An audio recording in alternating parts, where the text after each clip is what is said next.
Let's see how we can clear your RAM cache in Windows.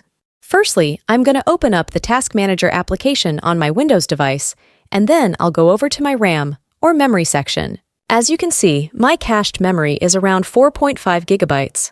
But let's say I want to clear this cache memory.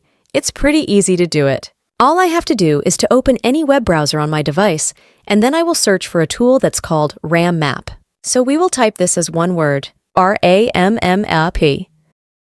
Then we want to open this specific link, and I'm going to make sure to leave this website link in the description down below so you can access it from there. Once you're on this page, you can read about this tool, what are the features and all that other stuff, and you can download this tool by clicking here. When you download the tool, the next step is to open the downloaded file in the Downloads folder on our Windows device. This is my zipped file, so I will right-click on it, then extract the file. You can extract this wherever you want, and then we'll open the folder with our tool. Make sure you open this first one that's only called RAM Map.